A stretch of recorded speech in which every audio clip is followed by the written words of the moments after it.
Would you like to have ageless skin, whether you're 35 or 80? Well, it's easy, I promise you. First, change the way you're eating.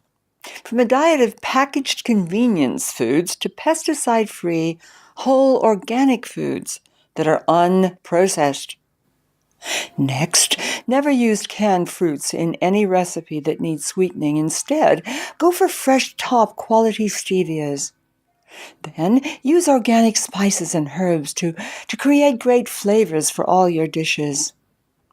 The sugar content of any food is most deliberately hidden by food manufacturers who, if they list it at all, they give it a name that shoppers will not recognize.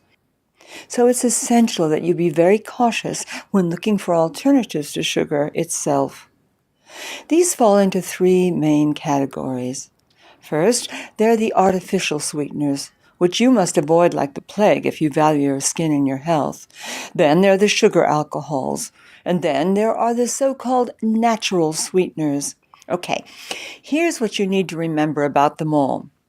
The first group never to use are the artificial sweeteners. Each is harmful in its very own way.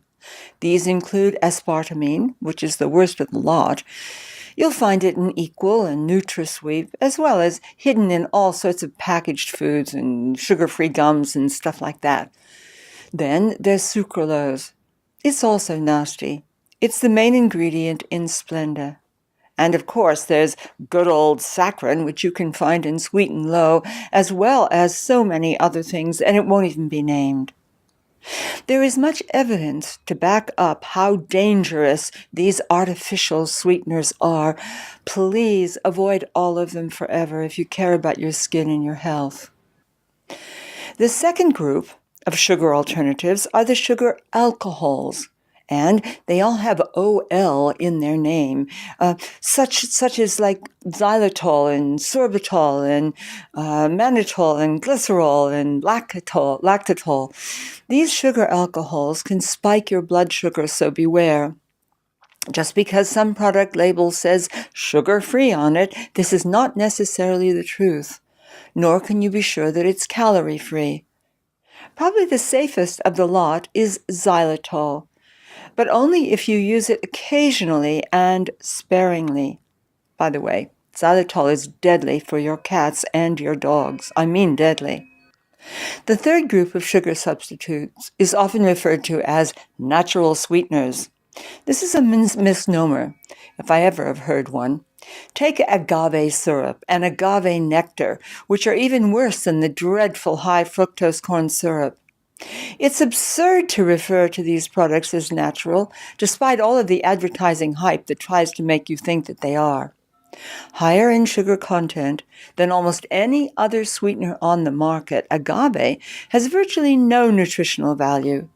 As for honey, this has sadly become seriously distorted by the hideous damage being done to our bee colonies.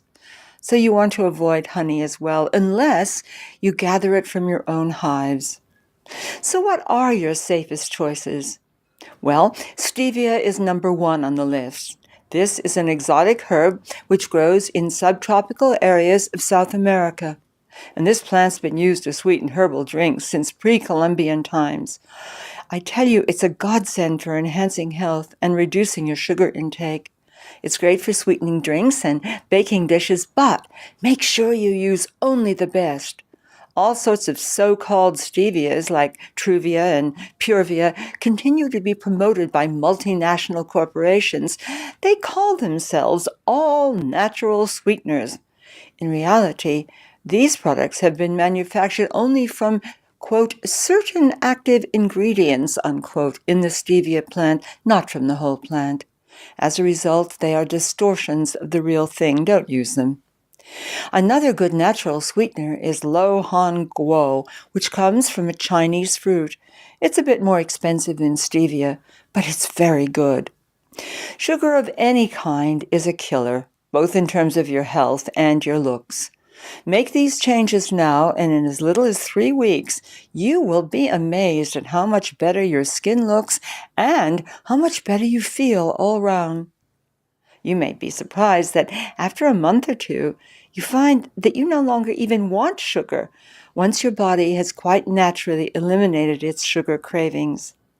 I find this happens to many, many people. It's a feeling of breaking free from some control mechanism that once undermined your life and even your sense of self. Try it and find out for yourself.